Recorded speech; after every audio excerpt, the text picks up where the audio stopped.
Welcome to this month's TechBuzz Newsletter. Yes, it is for the month of November. And no, we are not in November anymore. It is December. But I'm not going to lie, November was a little relentless.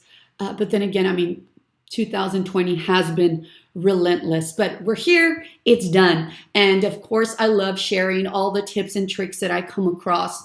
One of the most beautiful things that has transpired because of this pandemic is that we have just become such amazing resources for each other. A lot of the things that I see, I learned from other educators, and they kind of spark innovation. And then I thought, okay, well, if they're doing it that way, that actually can help me for my instruction, or maybe I can use that, but tweak it a little bit and create my own. And so I love this. And so that's what the newsletter is all about, is that one thing I might share with you, because you teach a different grade level or a different content, you might see it, but you might tweak it and it'll totally work in a different form or fashion for you. So anyways, thank you guys for watching. Of course, if you want a copy of this resource, because it is hyperlinked, it's a hyperdoc, you can find it in the description of this video. Now, before I actually get started going over all these tips, tricks, and hacks, as well as free resources, I do want to direct your attention to my Linktree. If you'll notice in the bottom left corner, what is a Linktree? Basically, a Linktree is a free platform. What is Linktree? Linktree is a platform that allows you to have basically like a little site where you have all your links. So if you're sharing out resources or tips and tricks, this is just kind of like a starting point. Just always direct them to your Linktree and you'll have your links there. So I'll show you right now. If you're accessing this right now, you're watching from a desktop, you can grab your phone and you can scan the QR code and it'll take you straight to my Linktree. If not, Linktree is always the same link. So it's linktr.ee and then / and the teacher's name or whoever has created that Linktree. So in my case, after the / it'll say Mrs. Talk Techie. So let me show you how it looks. So this is the desktop version on a mobile device. It'll just look a little bit smaller, but it's the same thing. And all of these are links that I've added, and it's super user friendly. So I'll be going over a couple of these in a bit, but basically all the resources are there. And I try to keep it as concise as possible and not give too many links. One of the things I realized is before you knew it, I had like a ton of links. So what I've started doing is, for example, the Bitmoji, a comprehensive guide. This guide has over 20 videos that I created, and I had added them here, and I thought, oh my gosh, everything's getting lost here. So what I did is I just added all those links into one resource and then put them on here. So that's the same thing I've done like for my top extensions or my newsletters. One thing I want to share is, how about using this as an educator for your students? If your students need a place where they can find all the links to the different resources or platforms that you use for your school, you can easily create this and then drop your link into your learning management system. So anyways, guys, do me a favor, add that to your favorites, save it somewhere, because that's where I'm going to be adding all of my resources here on out. Now, the one thing I will tell you is, if you do follow me on Facebook, guys, I do have a Facebook page and I'm quite active in it. There's some type of restriction, doesn't allow me to add my link on there, like my Linktree. It says it goes against whatever policies, company policies. So just FYI, letting you know. But if you haven't liked or followed me on Facebook, just look for Mrs. Talk Techie, and I would love for you guys to start following me, because every time I post something, of course, it'll come out in your feed. All right, guys? So let's move on to the next thing. So the next thing I want to share with you is a quick shortcut that I feel like it saved me so much time. So I'm going to play that quick TikTok for you just so that you can see. And what I love about TikTok, guys, is that it's literally 1 minute PD. Now, I know that there's some hesitation as far as privacy in TikTok. That's why a lot of the times I'll save the video and then I'll upload it to my Facebook page. So let me show you that video really quick. It is a text formatting feature that you can use when you're working working with Google Docs. Hey guys, I want to show you a copy and paste, I don't want to call it trick because it's not a trick, it's just there, it's always been there, I just never knew about it, and now that I know about it, it's like OMG, it's saving me so much time. So hopefully it helps you guys out too. So how many of you guys hate it when you're going to paste text that you got from another web page and you go into paste it and it keeps that same formatting from the other web page? So this happens when you just do Control V. So in order to avoid doing that, it's just such an easy fix. If you want to keep the font that you've already set up with the size, you're going to click on Control Shift V instead. And there you have it. It keeps that same formatting that you've been using for your document. I hope that helps, guys. So the next thing I want to discuss are my top 5 extensions. Now you can find this list and a little description of each extension in my Linktree as well. Plus, they're hyperlinked to go to the Chrome web store. So here are my top 5 extensions. Now, I do have others, but these are the ones I use all the time. The first one is Giphy or Jiffy, depending on how you like to pronounce it. But what I love about it is it allows you to drop those right into your Google Docs. If you go to the sticker section up here on the top right, they become PNG GIFs, so basically no background. So notice over here I added the elf jumping up and down, and all you have to do is drag them over. So some of my presentations I've added like a snow effect, so you can type in snow and then you can just drag those over. And so I don't know if you guys can notice, but there is that little snow effect right here going on over the elf. So super easy. The next one is a real simple, easy timer, but if you search for it, it's so hard to find. So I do recommend going to my Linktree and going to those top Chrome extensions. What I love about it is the simplicity of it. You can edit the times right here. You just click on edit and that's it. Now, if I click on start, there it is. And if you're projecting your screen in remote learning, the kids will be able to see that. You can pause it, you can restart it, but this is what I love about it. If I go to another tab, I can actually click on it and it's still going. So you can switch from one tab to the other. It'll still continue keeping track of the time. So that's the timer one, which I love because like I said, it's so simple and easy to use. And we all know and love our Bitmoji Chrome extension that allows us to personalize our presentations and our resources. Now, did you know though, and not everyone has access to this. I don't know if it's a rollout or what might be the situation, but for most people, they're able to type here and they'll get customized Bitmojis. So let's say here, I'm going to type out my name, Mrs. Talk Techie. You can delete that, type it in again, and then you'll get some other ones until you maybe find the one that you actually like. So I like that feature. It allows you to personalize your Bitmojis even further. So if you're using like specific like mnemonic devices or acronyms to learn a specific content, you can add that here. So I know that in ELA they use SMIFA for figurative language. So you could add a little SMIFA there and then you'll drag that into your resource that you're working on. So anyways, Bitmoji is a lot of fun. My last and favorite one, and I did a TikTok on this. You can find it on my Facebook page as well, but this is called 𝙎𝙐𝘽𝙎𝘾𝙍𝙎. Let's say I want to share this resource. The first thing you want to make sure to do is you do have to change the sharing settings. I always put anyone with link. After that, you go here and it just depends on what you want. So do you want to force them to make a copy of this resource? Do you want them to just see it under preview or present mode? The next one, the template, is basically the same thing as forced copy. The only thing is they get to see what they're copying into their drive. And this one downloads that slides presentation as a PDF. You can copy the link to your clipboard, which would be the very long link, or if you want a shorter link that maybe you want to add in an email or something like that, you can click on that one and it'll work. So for example, I want to do the template, copy the shortener. I'm going to open another tab so that you guys can see how it looks.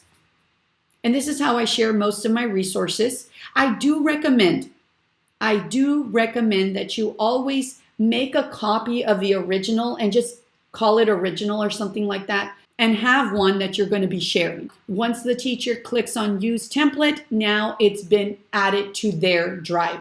So they shouldn't be working on this one ever, but sometimes if you mess with the link there, they're able to get into the original version. So those are my top Chrome extensions. Now moving on further to the right, this right here is another comprehensive guide that has all my newsletters. Now, I didn't originally start making YouTube videos, walkthroughs on my newsletters. Originally, I'd literally just share them out. So you'll notice January, February, March, and April, they are not hyperlinked because of that.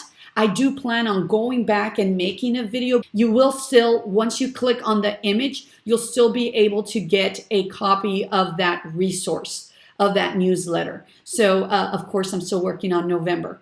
Now, the next thing I want to show you, if you go to the top right corner, is a custom cursor. So I'm going to share that TikTok really quick. Hey teachers, I want to share with you an extension that I use that customizes my cursor.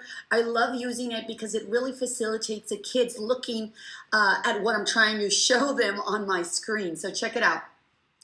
So here's a launch pad I use while the kids are getting started. This is their problem of the day. But check out my cursor. I love that I can actually go and point at something and they can see it. I specifically chose this cursor.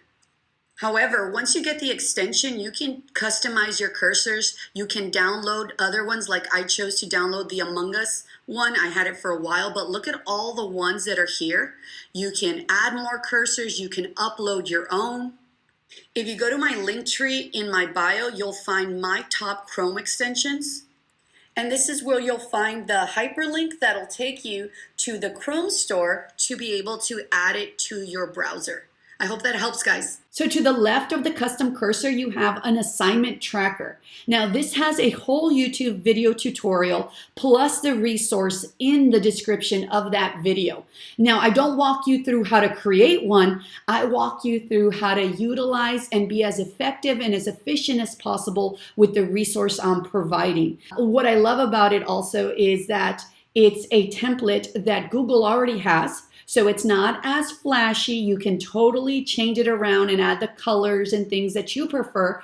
However, I wanted to show you that there are so many templates already made. So to the left, I have the assignment tracker. Now I do have an entire YouTube tutorial on this, and I do recommend you watch it because within the tutorial, in the description of it, you'll get the free resource. I'm not walking you through how to create this assignment tracker. I'm walking you through how to be as effective and as efficient as possible when using this tracker. So I do highly recommend it, guys. It has been such a useful resource for me. And because it's already done, sometimes, you know, you got to make phone calls to check to see if, hey, are your kids going to be coming back to school once we start face-to-face? This, I can just use it as a quick guide. Called them, haven't called them, you know. So if it has a check mark, it's done. So not only assignment trackers, but other things that you can use it for when it comes to, you know, teaching and remote learning. Let's go to the bottom right corner and we have this conditional formatting.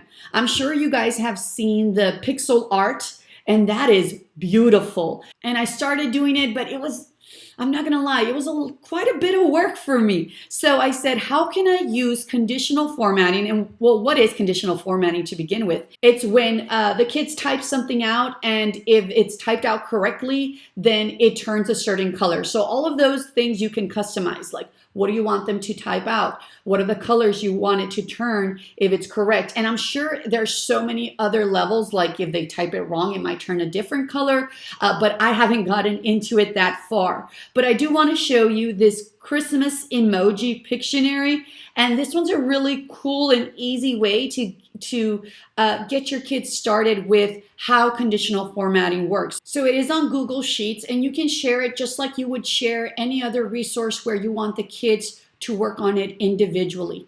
Now, here, for example, it's rock around the Christmas tree. So the kids would type out, and capitalization won't affect it. So rock around the Christmas tree. And there you go. So I typed it correctly and it turned green. This one would be this emoji. It's the no sign and the moon.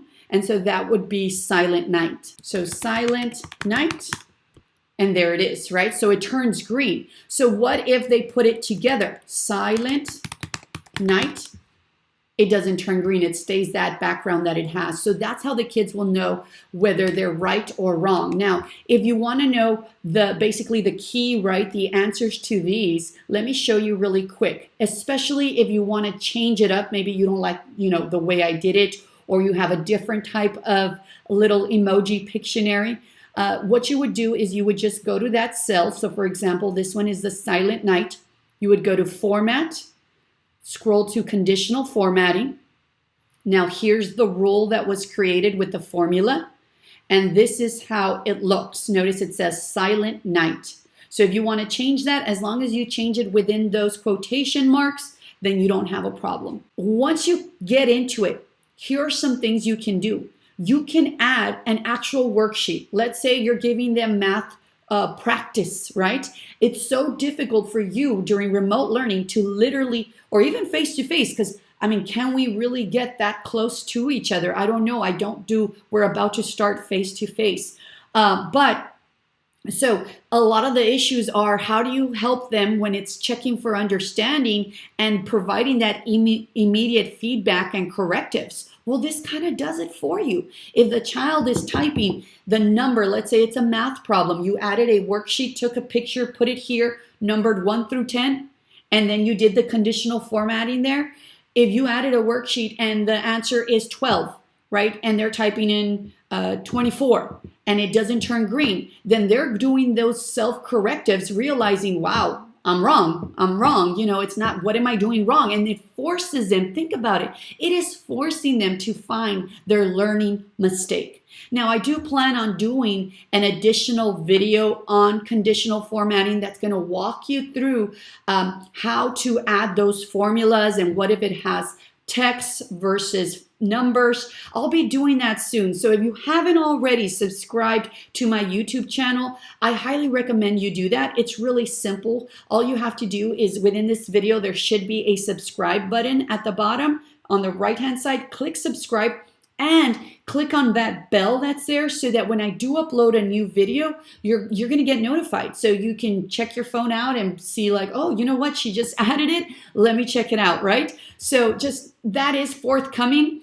Like I did say, though, November was a little relentless, but hopefully December kind of eases up a little bit on us. I think it's well-deserved for teachers. So, of course, you can find that emoji. You can get a copy of that sheet of Emoji Pictionary if you click on this link right here. Now, the last thing I want to share with you is EdPuzzle. I did showcase it a little bit in previous newsletters, but now I've added an entire resource that you can find in the Linktree, and it says EdPuzzle 101. Now, what is EdPuzzle?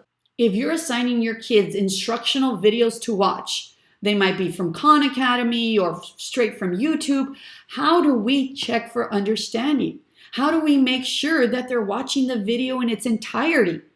So what EdPuzzle does is it does all of that for you. You're able to assign through a click of a button and get that link and add it to your LMS. It does have a Google Classroom integration, but what it does is you go on to edpuzzle.com, which is the platform, you find your video, or you upload your video, or you make your own video.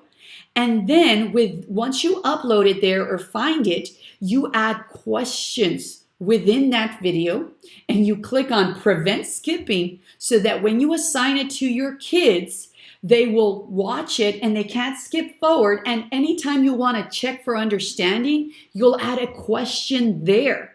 And when you add that question there, the kids have to answer it, and you'll get a whole analytics page on it. So let me show you the resource that I've created that walks you step by step from beginning to end. So you go here to EdPuzzle 101, and it's going to take you to this comprehensive guide. And here, you'll start right here. What is EdPuzzle? I'll walk you through a student's lens, how the students would be seeing this, how they would be completing this activity, and then creating an account, right? Creating your first EdPuzzle, assigning it to your kiddos, finding that grade book because it'll also give you a grade. So if you gave them, let's say 10 questions within one EdPuzzle and they got 9 of them wrong, it'll give you a grade for them. And finally, this last one is, what if you're interested in creating your own digital content? So if you're giving a lesson instruction, let's say you're doing a math problem and how to solve it, you can record yourself, upload it to EdPuzzle, and then add questions in between. So maybe an I do, you do kind of activity where you walk them through, you guide them, you then give them a problem, have them solve it on their own, and then they can answer it there. And so then you'll come up again and let's practice another one, let's do this one together, and so on and so forth. Anyways, I'm getting a little ahead of myself. So that wraps it up. That's the end of the newsletter. Thank you so much for giving me your time, for honoring me with your time and watching this video. Honestly, when I get messages saying that they watched it and they appreciate it and they find value in my work, that makes it all worthwhile. I really do appreciate all the feedback and the love and support that I get. So thank you so much, and we'll see you guys next time for the Christmas edition, the December newsletter. Hopefully it'll be within December. We'll see you, and happy holidays.